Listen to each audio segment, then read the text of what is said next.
Hello အားလုံးပဲမင်္ဂလာပါဒီနေ့မှာတော့ Indochina ကျွန်းဆွယ်ရဲ့အမြင့်ဆုံးတောင်ဖြစ်တဲ့ Fancy Band တောင်ကိုသွားလိမ့်မှာပဲဖြစ်ပါတယ်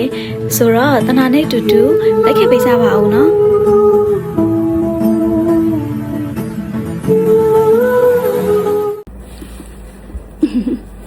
ကဲဒီနေ့ကတော့စာပါမာတီတူပါဒီနေ့တနာတို့က Fancy Band တောင်ကိုတော့မှာဖြစ်ပါတယ်ကေဗေကလေးစီပြီးတော့ပါမယ်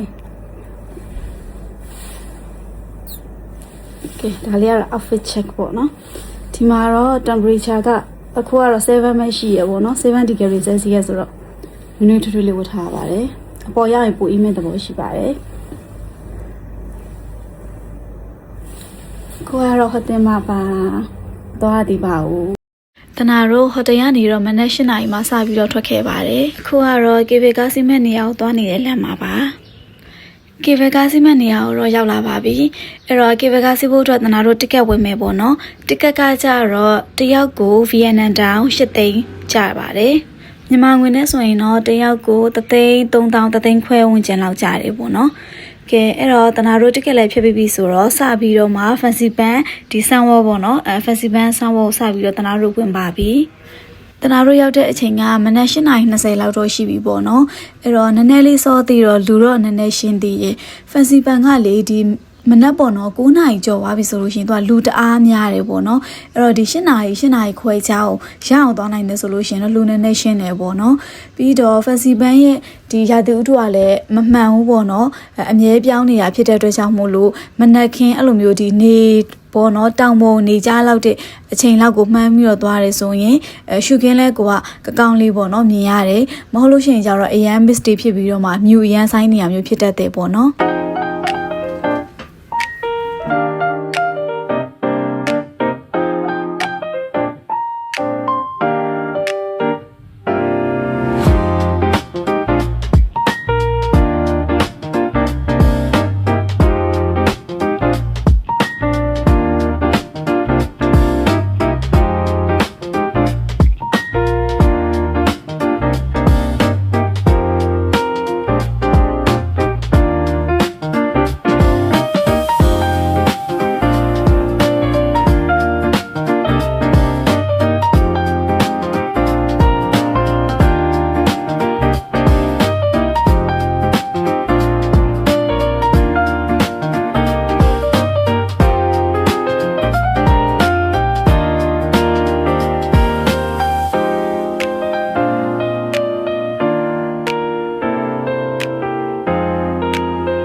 တနာတို့ဒါကေဗေကာစတေရှင်ပေါ့နော်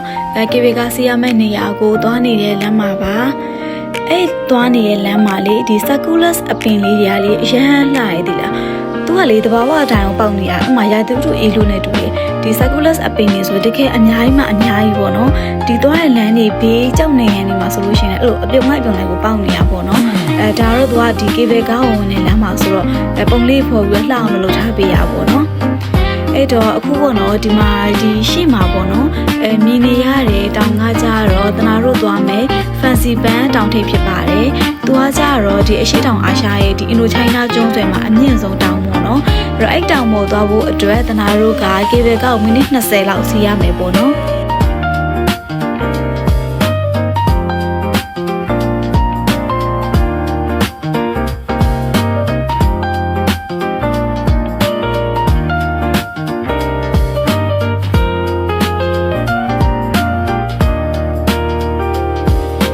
တော့တနာတို့သွားမယ်ဒီ Fancy Band တောင်ရဲ့location map ပေါ့နော်မြေပုံလေးပေါ့နော်အဲ့တော့တနာတို့ဒီ cable ကစီးရဲ့နေရာမှာသူတို့မြေပုံလေးထားပေးထားပါတယ်အားလေးကိုကြည့်ပြီးတော့လေသူ့မြေပုံလေးတိုင်းသွားလို့ရတယ်ပေါ့နော်ကဲ map လေးကြည့်ပြီးသွားပြီဆိုတော့တနာတို့ cable ကစီးမဲ့နေရာကိုသွားပါတော့မယ်အဲ့တော့အထဲမှာတော့ဒီ cable ကစီးဖို့အတွက်ပေါ့နော်စောင့်နေတဲ့လူကတော့နည်းနည်းတော့များတယ်ပေါ့နော် တနာတို့အိမ်မှာ15မိနစ်လောက်တော့ခဏစောက်ရတယ်ပေါ့နော်ဒီကေဘဲကစီဖို့တော့တန်းစီပြီးတော့လို့စောက်ရတာပေါ့နော်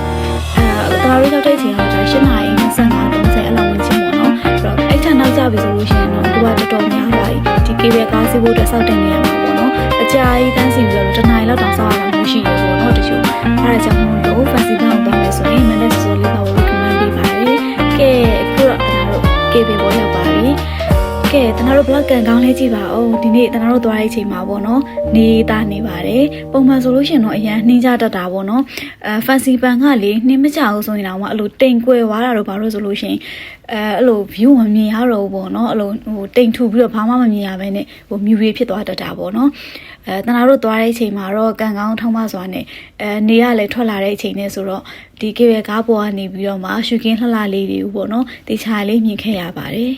ကေဗေကားပေါ်မှာလေရှုခင်းနေရလှလုံးလို့သူကေဗေစီရတဲ့အချိန်မို့နော်မိနစ်20ဟာဘလို့ကုန်မှမသိလိုက်ဘူးရှုခင်းနေကျင်းနေပဲပေါ့နော်အပေါ်ရောက်သွားတယ်ပေါ့နော်တနာတို့အဲ့တော့ဒီမိနစ်20ကျော်လောက်တနာတို့ကေဗေကားစီးပြီးရဲ့အချိန်မှာဒါဖန်စီပန်တောင်ပေါ်ရောက်လာပါပြီ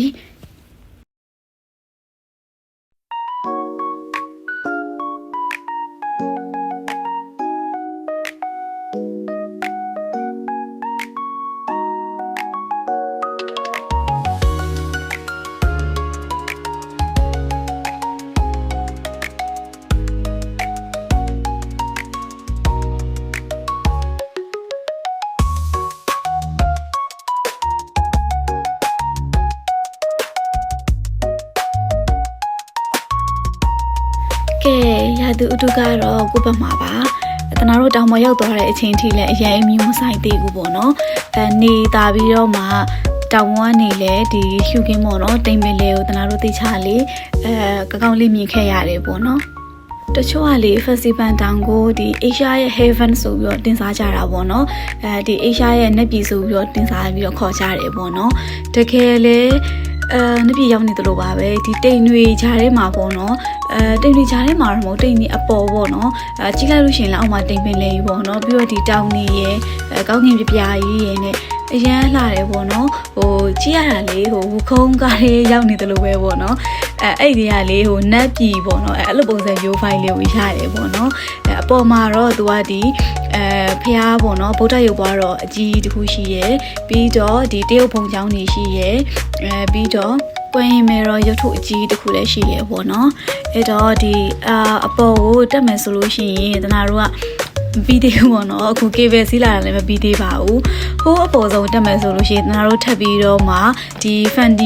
နီကူလာလို့ခေါ်တဲ့ဒီရထားနီလေးနဲ့ထပ်ပြီးတော့တက်ရပါတယ်ဖန်နီကူလာစီးဖို့အတွက်ဆိုရင်တနာတို့တက်ကတ်ထပ်ဝယ်ရတယ်ပေါ့နော်တက်ကတ်ကကြတော့တယောက်ကိုဗီယက်နမ်တောင်2,900,000ဝန်းကျင်လောက်ကျတယ်မြန်မာငွေနဲ့ဆိုရင်တော့4,000ခွဲဝန်းကျင်လောက်ပေါ့နော်ကဲဖန်နီကူလာလေးစီးပြီးတော့မှတနာနဲ့အတူတူတောင်ထိပ်ကိုသွားကြရအောင်ပြီးလို့ရှိရင်တောင်ထိပ်မှာပေါ့နော်ဒီအေရှားရဲ့ဒီအမြင့်ဆုံးတောင်ပေါ့နော်ဒီအင်ဒိုချိုင်းနာကျွန်းဆွယ်ရဲ့အမြင့်ဆုံးတောင်ထိပ်မှာဘယ်လိုမျိုးအရာတွေရှိလဲဘယ်လောက်တောင်မှလှလဲဆိုတာတနာလေးတူတူလိုက်ကြည့်ပေးကြပါဦး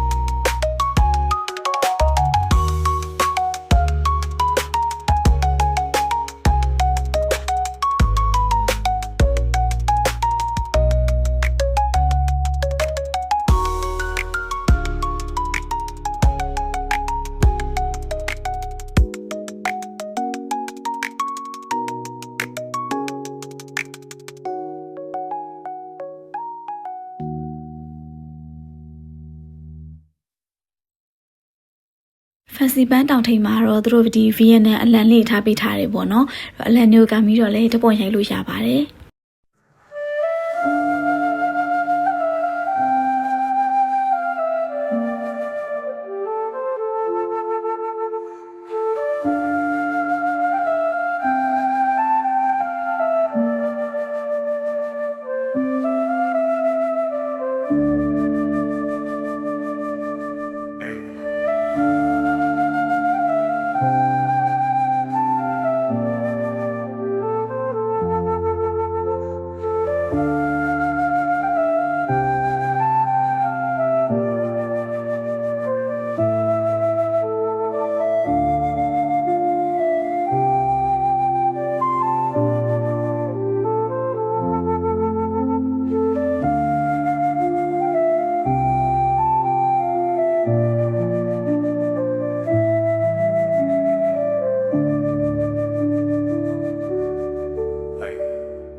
နာတို့ရှောက်လည်နေပဲပေါ့နော်မြူကြီးတော်တော်ဆိုင်လာပါတယ်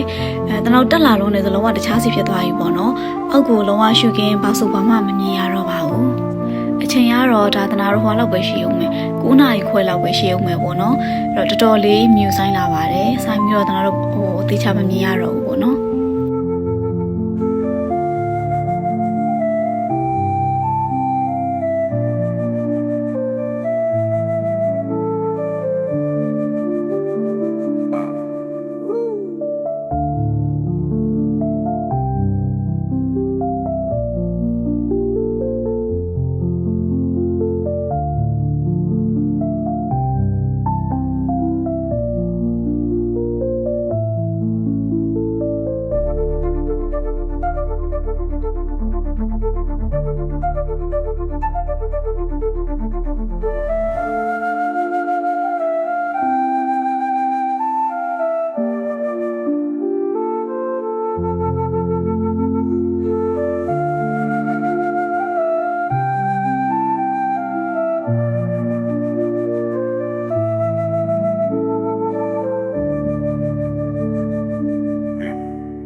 ကဲတနာတို့တောင်ပေါ်မှာရှောက်လဲပြီးပြီဆိုတော့ဖန်နီကူလာလေးစီးပြီးတော့ပေါ့နော်အောက်ကိုပြန်ဆင်းပါမယ်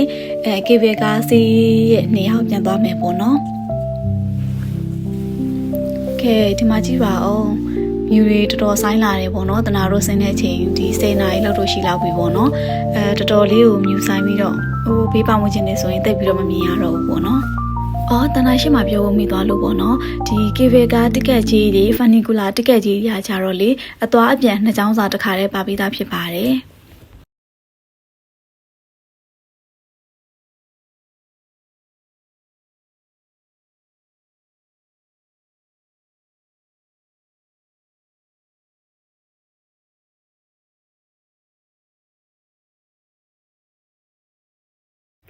ကဲခုတော့ဒီကေဘယ်ကားစတေရှင်မှာတော့လူရှင်းနေပေါ့နော်တနာတို့ဒီအစင်းဆိုတော့အတက်မှာတော့လူတော်တော်များနေပြီပေါ့နော်ဒီ10 နာရီလောက်ဆိုရင်တနာတို့ကအစင်းဆိုတော့တိတ်ပြီးတော့မတန်းစီရဘူးပေါ့နော်အဲ့တော့လူရှင်းတာနဲ့ကေဘယ်ကားတက်ပြီးတော့စီးခဲ့ရပါတယ်စောက်စရာမလိုခဲ့ပါဘူး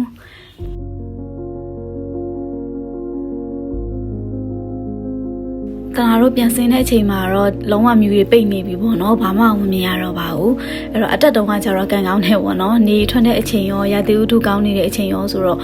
အောက်ကဒီကေဘယ်စီနဲ့အောက်ကဒီမြက်ခင်းနေပေါ့နော်ပြီးတော့ဒီစပားခင်းနေ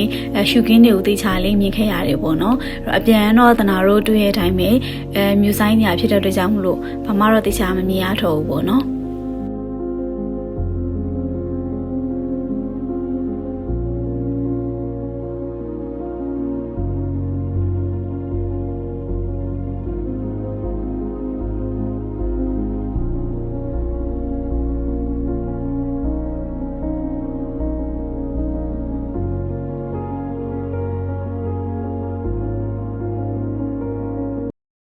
ဖ Fancy Band တောင်ကနေပြန်လက်လမ်းမှာတော့တနာတို့မိုးဝနာကဖေးကိုဝင်ခဲ့ပါတယ်။အဲ့တော့မိုးဝနာကဖေးကကြတော့ဝင်ကြီးကတရက်ကို3သိန်းပေါ့နော်။ Vienna တောင်3သိန်းမှာ